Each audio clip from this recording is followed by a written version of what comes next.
Hello बच्चों, स्वागत है आपका हमारी आईटी कॉमर्स क्लासेज में। हमारा चैप्टर चल रहा था कैश फ्लो स्टेटमेंट और उसमें मैंने आपको पिछली वीडियो में परफॉर्मेंस समझाया था फॉर्मेट। आज मैं उसी फॉर्मेट पे कुछ आपको क्वेश्चन करवा रही हूँ कैश फ्रॉम ऑपरेटिंग एक्टिविटीज़ के इनडायरेक्ट मेथड में। देखिए, जैसे एग्जाम्पल 9 है ये DKOL की बुक का। Calculate cash from operating activities from the following information. ये आपको statement of profit and loss दे रखा है। इसमें रेवेन्यू फ्रॉम ऑपरेशन है, एक्सपेंसेस है जिसमें कॉस्ट ऑफ मटेरियल है, एम्प्लॉय बेनिफिट एक्सपेंस है, डेप्रिसिएशन है, अदर एक्सपेंस है, टोटल एक्सपेंस है, फिर प्रॉफिट बिफोर टैक्स आ रहा है, फिर टैक्स पेड लेस करने के बाद प्रॉफिट आफ्टर टैक्स आ रहा है। इसके अलावा इन चीज़ों की डिटेल भी दे रखी है नीचे, जैसे डेप्रिसिएशन और अमोर्टाइजेशन एक्सपेंस में क्या क्या है। डेप्रिसिएशन है, शेयर इशू एक्सपेंस है, अदर एक्सपेंसेस में ऑफिस के एक्सपेंस और सेलिंग के एक्सपेंस है। तो जब मैंने आपको कल फॉर्मेट बताया था तो उसमें क्या बताया था आपको कि ऑपरेटिंग एक्टिविटी में एक तो नॉन कैश आइटम ऐड होते हैं और एक नॉन ऑपरेटिंग जिनको बिजनेस को डायरेक्ट ऑपरेट करने के काम नहीं आते हैं जो, और नॉन कैश जिसमें कैश नहीं होता। तो देखिए, cash flow from operating activity, इस तरीके से आपको फॉर्मेट बनाना है। सबसे पहले नेट प्रॉफिट आफ्टर टैक्स इसमें दे रखा है 1,30,000। पहले इसमें टैक्स ऐड कर लीजिए 15,000 का, तो ये हो गया net profit before tax. Net profit before tax ले लिया आपने। इसके अलावा adjustment for non cash and non operating item. अब इसमें से एक्सपेंस ढूंढो, ये सारे एक्सपेंस तो आएंगे नहीं, तो देखो डेप्रिसिएशन एंड अमोर्टाइजेशन एक्सपेंस के नाम पे क्या क्या दे रखा है। इसमें डेप्रिसिएशन है और शेयर इशू एक्सपेंसेस, ये दोनों ही आते हैं, दोनों को आपने ऐड कर लिया। उसके बाद अब खर्चों के नाम पे और इसमें से कुछ भी नहीं है। आप देखिए करंट एसेट और करंट लायबिलिटी को 2016 की दे रखी है और 17 की दे रखी है। क्या बताया था आपको कि इंक्रीज इन करंट एसेट है तो ऐड हो जाएगा, लेस हो जाएगा, और इंक्रीज इन करंट लायबिलिटी है तो ऐड हो जाएगा। इसके जो रिवर्स आइटम है वो लेस हो जाएंगे। सबसे पहले दे रखा है ट्रेड रिसीवेबल, कम हो रहा है यानी डिक्रीज इन करंट एसेट। तो यहाँ लिखिए, हेडिंग बनाइए डिक्रीज इन करंट एसेट और ट्रेड रिसीवेबल लिख के जो डिफरेंस अमाउंट है वो ले लो 65 से 63। फिर ट्रेड पेबल, ये आपकी करंट लायबिलिटी है, इंक्रीज हो रही है। हेडिंग बनाइए इंक्रीज इन करंट लायबिलिटी और trade payable difference amount add कर लीजिए। आउटस्टैंडिंग एक्सपेंस 2000 से 1600 हो गए, ये कम हुआ। हेडिंग बनाइए decrease in current liability outstanding expense difference amount ले लीजिए। प्रीपेड एक्सपेंस करंट एसेट हो रहा है, बढ़ रहा है, increase in current asset less हो जाएगा, increase in current asset prepaid expenses 300। Inventory, ये भी करंट एसेट है, डिक्रीज हो रहा है, ऐड हो जाएगा डिफरेंस अमाउंट। ये सारा ऐड लेस कर लो। उसके बाद अब इसमें टैक्स एक ही था तो उसे ही टैक्स पेड मानेंगे, उसे ही मेड मानेंगे। मेड मानते हुए आपने सबसे पहले इसे ऐड कर लिया और टैक्स पेड मानते हुए इसे सबसे लास्ट में लेस कर दीजिए। तो ये हमारा कैश फ्रॉम ऑपरेटिंग एक्टिविटीज़ आ गया। एक एग्जाम्पल और देखिए, example 14। Profit of Philips Limited after appropriation 2,50,000। This profit was arrived after taking into consideration the following item. Depreciation दे रखा है क्वेश्चन में, loss on sale of fix assets है फर्नीचर पे, goodwill written off, provision for tax precision, transfer to reserve और gain on sale of fix asset. सारे की सारे नॉन कैश और नॉन ऑपरेटिंग आइटम है। ये नीचे करंट असेट और करंट लायबिलिटी की डिटेल दे रखी है। तो सबसे पहले लीजिए नेट प्रॉफिट कितना दे रखा है 2,50,000। इसमें आपको ट्रांसफ़र टू रिजर्व और प्रोविजन फॉर टैक्सेशन को ऐड करना है। ये रखा, ये देखिए आप वर्किंग नोट में 2,50,000 ऐड किया, प्रोविजन फॉर टैक्सेशन और ट्रांसफ़र टू रिजर्व, तो 3,02,500। इस प्रॉफिट को लिखिए ऊपर, नेट प्रॉफिट बिफोर टैक्स। अब इसमें से ऐड होने वाले कौन से आइटम थे, क्या बताया था आपको, जो लॉस है या रिटर्न ऑफ है वो ऐड होंगे और जो प्रॉफिट है वो लेस होंगे। डेप्रिसिएशन ऑन फिक्स असेट, ये रहा, loss on sale of fix assets, goodwill written of, ये तो ऐड हो गए। Gain on sale of fix assets, ये हो गया लेस।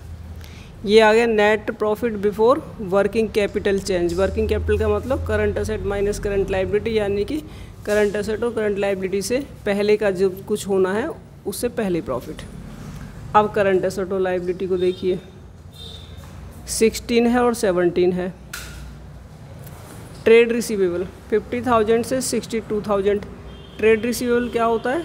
करंट असेट, और करंट असेट हमारी बढ़ रही है, 50 से 62 हो रहा है, तो इंक्रीज इन करंट असेट क्या करते हैं हम? Less increase in current asset. Trade receivable 12,000 less, bracket में डाल दीजिए।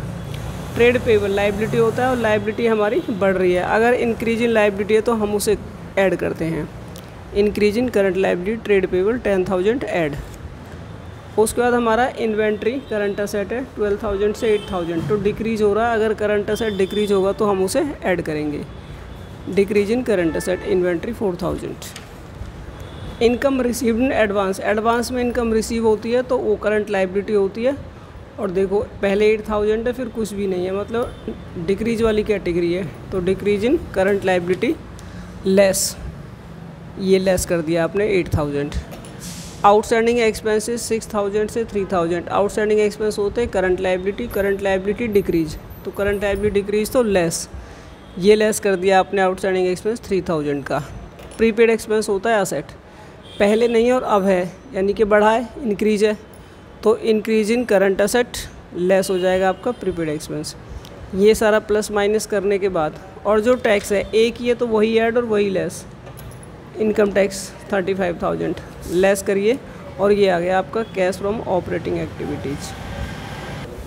एक एग्जांपल और देखिए 19। देखो इसमें ये पूरी बैलेंस शीट बना के दे रखी है और नीचे कुछ इसकी डिटेल दे रखी है। तो स्टूडेंट क्या करना है आपको कि जिस चीज़ की नीचे डिटेल दे रखी है वो नीचे से ही लेना है, और जिसकी डिटेल नीचे नहीं है वो आइटम आपको ऊपर से लेना है, ठीक है। एडिशनल इन्फॉर्मेशन भी है कि डिबेंचर इशू हुए हैं 31 मार्च को, और इन्वेस्टमेंट मेड 31 मार्च 2017, इनके भी अभी मैं आपको मतलब बताती हूँ। पहले देखिए प्रॉफिट, रिजर्व एंड सरप्लस की हेडिंग नीचे दे रखी है, उसमें रिजर्व है और प्रॉफिट एंड लॉस है। प्रॉफिट में देखिए एक तरफ 2017 में तो 7,000 का प्रॉफिट है और 2016 में आपको लॉस दे रखा 6,000 का, तो एक साल में लॉस दे रखा और दूसरे साल में प्रॉफिट, तो इनको आपस में ऐड करेंगे, लेस नहीं करेंगे। जब दोनों तरफ प्रॉफिट होता है तो माइनस करके हम डिफरेंस देखते हैं कि ड्यूरिंग द ईयर कितना अर्न किया। लेकिन इसका मतलब ये है कि पिछले साल 6,000 का लॉस था और उस लॉस को कवर करके कंपनी इस बार 7,000 के प्रॉफिट में आ चुकी है, तो इन दोनों को प्लस करके यानी कंपनी ने 13,000 रुपीज़ का प्रॉफिट कमाया होगा कि वो 6,000 के लॉस को कवर करके 7,000 के प्रॉफिट में है। तो देखिए कैलकुलेशन प्रॉफिट की, net profit current year 7,000 plus 6,000 यानी 13,000। अब इसमें ट्रांसफर टू रिजर्व का जो डिफरेंस है उसको ऐड कर लीजिए, इसे लिखो ऊपर 18,500। अब आगे देखिए, इसमें एक बात बताइए आपको कि जो डिबेंचर है वो 31 मार्च को इशू की है 17 में, और ये ईयर दे रखे हैं 16 और 17, यानी 17 जो है वो क्लोजिंग है और 16 वाला ओपनिंग है। तो जब डिबेंचर जो नए आए हैं अगर वो साल के एंड में इशू हुए तो पूरे साल तो नहीं थे, इसका मतलब इंटरेस्ट ओपनिंग बैलेंस पे लगेगा। तो 21,000 ओपनिंग है, 25,000 क्लोजिंग है, तो ये जो 4,000 बढ़ा ये 2017 के एंड में बढ़ा, तो इस पर अभी इंटरेस्ट नहीं गया, इसलिए ओपनिंग पर ही अगर डिबेंचर स्टार्टिंग में इशू होते हैं तो क्लोजिंग बैलेंस पे इंटरेस्ट लगता है, और अगर क्लोजिंग में इशू होते हैं तो ओपनिंग बैलेंस पे इंटरेस्ट लगता है। 21,000 का 10% 2,100 का इंटरेस्ट हो गया डिबेंचर पे। इसी तरीके से इन्वेस्टमेंट भी साल के एंड में ही है। अब देखिए इन्वेस्टमेंट पे प्रॉफिट मिलता है कहाँ पे, इन्वेस्टमेंट ये रही 3,000 से 8,000 हुई है, तो इसमें भी हम ओपनिंग पे ही लगाएंगे, और जो इन्वेस्टमेंट का इंटरेस्ट है वो हमारा प्रॉफिट होता है तो वो लेस हो जाएगा, less interest on non current investment 300 rupees.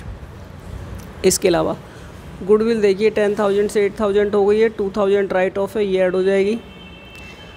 Depreciation देखिए कहाँ पर है, ये रहा 9,000 से 13,000 हो गया, 4,000 आ गया। यहाँ तक आपके operating profit before working capital आ गया। अब करंट एसेट और लायबिलिटी को ले लीजिए, क्या क्या है इसमें, नीचे तो है नहीं तो ऊपर से ही लेना पड़ेगा।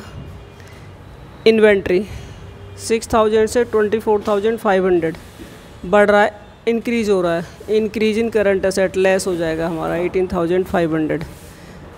कैश और कैश इक्विवेलेंट आता नहीं है, आपको मना किया था, फॉर्मेट समझाया था कि कैश, बैंक और शॉर्ट टर्म इन्वेस्टमेंट नहीं आते हैं।